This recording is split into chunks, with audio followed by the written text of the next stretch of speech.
Hoje quero te convidar para uma série de 3 vídeos elaborados a partir da série Psicomotricidade por vários ângulos, onde eu falo sobre o tema psicomotricidade espiritualista e psicomotricidade científica.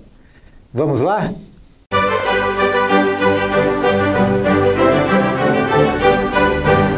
Olá, seja muito bem-vindo, muito bem-vinda a mais um vídeo do nosso canal. Se você não me conhece, eu sou o professor Lino e antes de entrar a fundo no nosso tema de hoje, eu quero te convidar para se inscrever no nosso canal. Se você quer saber mais como atuar na prática com a psicomotricidade ou se aprimorar como profissional da educação física, profissional da saúde, da educação, como pedagoga ou terapeuta, é sobre isso que falamos. Também quero te convidar para acessar o nosso site Psicomotricidade Positiva. Lá você vai poder baixar material gratuitamente e também conhecer o nosso curso de psicomotricidade, como prescrever atividades psicomotoras.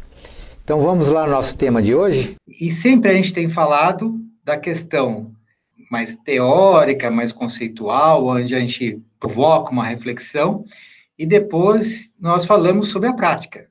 Porque para nós o que interessa realmente é a prática. A teoria para nós é interessante na medida que ela serve, que ela nos ajude na nossa prática. A nossa visão, a nossa intenção é sempre voltada para a prática. Nós não somos teóricos, embora a gente até goste de teoria, né? Gosta de fazer uma boa reflexão, mas o nosso foco mesmo é a prática, é ser professor na prática. Muito bem, então nós já vamos começar o tema de hoje, psicomotricidade espiritualista e científica. Para que a gente comece a falar sobre isso, nós vamos ter que fazer um preâmbulo aí, né? Dar uma contextualizada, e 2 conceitos aí são importantes para isso, que é olhar para fora e olhar para dentro. O que seria isso, olhar para fora? E o que seria olhar para dentro? Então, em primeiro lugar, para a gente poder falar sobre esses 2 conceitos, nós vamos usar a mandala aqui para fazer a estrutura do ser humano. A mandala é um símbolo, é esse círculo, né, com um pontinho no meio. O que significa que é um símbolo? Significa que ele revela em parte o que é, mas sempre vai ter uma dimensão oculta. O símbolo, para ele ser símbolo, ele nunca se revela completamente. Então, obviamente, que nós estamos falando de símbolo aqui da mandala, e nós vamos usar a mandala como símbolo do ser humano. Isso significa que nós vamos falar do ser humano e não esgotar aquele assunto, ou aquele conceito, ou aquela definição, naquilo que nós estamos falando. Sempre nós já estamos, de antemão, compreendendo que isso é só uma pontinha desse iceberg aí, que tem mais coisas envolvidas aí nesse símbolo. Então, aqui nós temos a mandala, e aqui nós temos a mandala representando o indivíduo, que é um círculo com o centro no meio, igual aqui a mandala. Só que aqui já é um símbolo representando o indivíduo. Então, o que nós teríamos aqui nessa representação, nesse símbolo do indivíduo? Nós teríamos o corpo físico, biológico, aqui na periferia da mandala, né? Então, toda essa parte aqui colorida com laranja seria a dimensão corporal. Nós temos também, aprofundando um pouco mais em direção ao centro, nós temos a psique, ou psique, né? Ou, em outras palavras, nós vamos falar bastante hoje sobre espiritualidade, sobre essa visão mais espiritualista. Então, a psique também é chamada de alma. No meio científico, se usa o termo psique, no âmbito científico e filosófico, mais psique. E no âmbito mais espiritualista, usa-se alma em vez de psique. Mas a ideia é se referir à mesma coisa. E aqui nós temos um centro. Então, esse centro aqui é imprescindível para que tudo exista, porque tudo parte do centro em direção à periferia. Então, é a partir do centro que emana uma energia, né? Uma energia que, quando passa pela psique, é uma energia psíquica, e vai até o corpo. Então, essa energia aqui da fonte, que vai projetando aqui a psique e acaba por concretizar, materializar o corpo. Então, olha só que o Jung fala sobre esse centro aqui, ó. Não quero dar ensejo a mal-entendidos. Nem quero que pense que sei algo a respeito do centro, pois este é simplesmente incognoscível. O que significa isso? Que isso aqui é impossível da gente compreender esse centro. Então, veja bem que o Jung, foi considerado um dos maiores, se não o maior médico psiquiatra da sua época, ele foi bem aqui sincero, bem humilde, bem honesto em dizer que não sabe nada desse centro. Então, esse centro aí, a gente sabe que ele existe, a gente sente ele, mas a gente não consegue falar sobre ele. Né? Se nós fôssemos falar sobre ele, se nós fôssemos trabalhar, traduzir, melhor dizendo, se nós fôssemos traduzir o que a gente sente desse centro em palavras, nós já estaríamos empobrecendo, né, esse conceito, esse sentimento. Então, a gente não consegue traduzir em palavras. Esse centro ainda, na visão mais espiritualista, ele pode ser chamado de centro divino. Alguns dão vários nomes para ele, de Atman, de mônada espiritual. Nós podemos dar vários nomes aqui, ou mesmo de Deus, né? Que daí Deus seria a totalidade, tudo que existe, mas seria essa essência divina. Então, você veja, em termos filosóficos, em termos com outras linguagens, ainda a gente fala do centro, mas em termos científicos, a gente se curva diante do mistério que é esse centro aqui. Em termos científicos, a gente não tem o que falar desse centro. Daí nós vamos seguir essa orientação, essa fala do Jung, que é o centro, ele existe, mas ele é incognoscível. Então, aqui nós temos a representação do indivíduo no formato da mandala. Então, o centro está bem no centro mesmo da figura, né? Desse símbolo. Mas também nós podemos representar de outra maneira. Dessa maneira aqui do lado direito, onde nós temos aqui o corpo, depois nós temos a psique, e nós temos o centro aqui, que nessa figura já não está mais no centro. Nós vamos usar essa figura daqui para frente. Então, é importante a gente ter ela em mente, entender que o centro está aqui, porque é um símbolo, né? Nós estamos representando ele desta forma.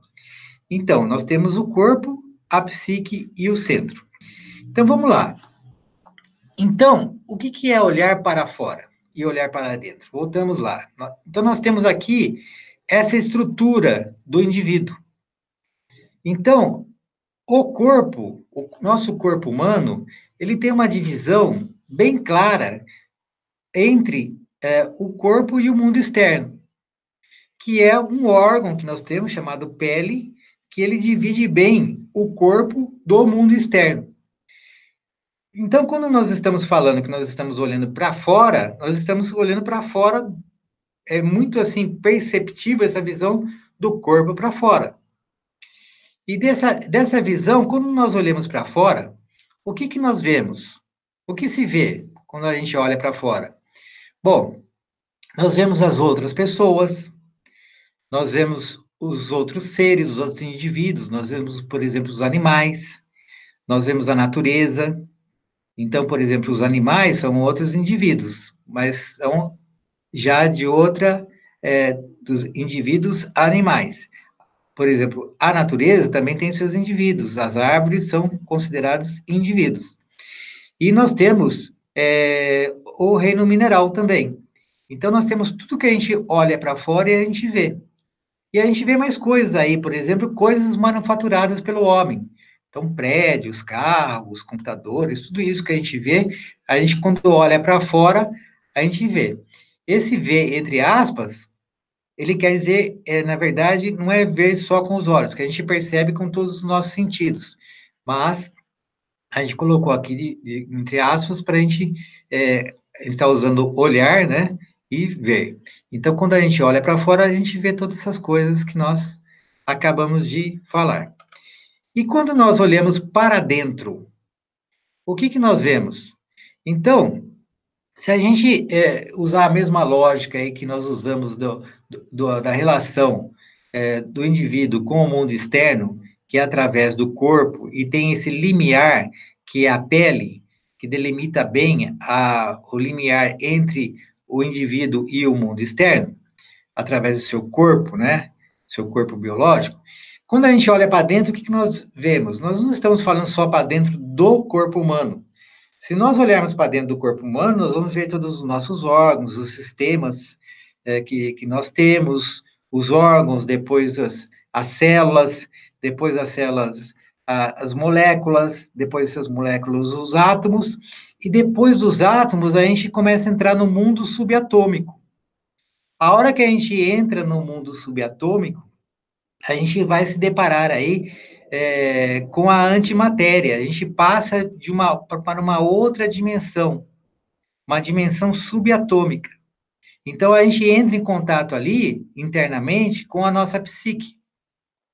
Essa psique, que, em outras palavras, podemos dizer que é a nossa alma também, o que ela compreenderia aqui numa perspectiva junguiana de Carl Gustav Jung, que foi o formulador da psicologia analítica.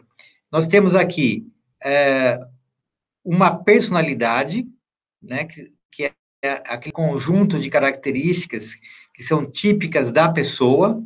Então, nós temos aí nossa personalidade, nós já falamos, quando nós nascemos, a gente traz características positivas, que são aquelas vocações, aqueles dons, coisas que nos deixam felizes quando nós executamos, porque nós sabemos fazer muito bem, e também trazemos coisas que precisam ser melhoradas, que precisam ser trabalhadas. Tudo isso faz parte da personalidade. A gente poderia chamar a personalidade de eu, o ego, é o foco consciente da personalidade. Mas teríamos a personalidade aqui, depois nós teríamos o inconsciente pessoal, onde é registrado todas as experiências dessa pessoa, e depois nós temos o inconsciente coletivo, tudo isso fazendo parte aí da psique. O inconsciente coletivo já tem registrado toda a história da humanidade, todo o nosso planeta, que nós estamos aqui desde o começo. E o centro, que é aquele centro incognoscível. Então, quando a gente olha para dentro, então nós temos aqui uma figura de uma moça meditando. Então, na verdade, ela está olhando com os olhos da mente, né? Então, ela fechando os olhos, ela deixa de olhar para fora e se concentra a atenção para dentro de si. Então, ela vai ver, ela vai perceber, né? Ver entre aspas, não só as sensações corporais, mas também como pensamentos, sentimentos. Então, todo um mundo interior que vai ser percebido através desse foco de atenção, direcionar a atenção para dentro de si, dentro do indivíduo, né? Então, o que ela está fazendo aqui, ela está concentrando, ela fecha o olho, não vê mais nada para fora e olha para dentro. Então, é isso. Agora eu quero saber de você, quais foram as suas conclusões e reflexões? Deixe a sua resposta aqui nos comentários. Se você gostou do vídeo, dê o seu like, compartilhe nas suas redes sociais e não se esqueça de visitar o nosso site psicomotricidadepositiva.com.br e conhecer o nosso curso Como Prescrever Atividades Psicomotoras. Por enquanto é só, ficamos por aqui, muito obrigado.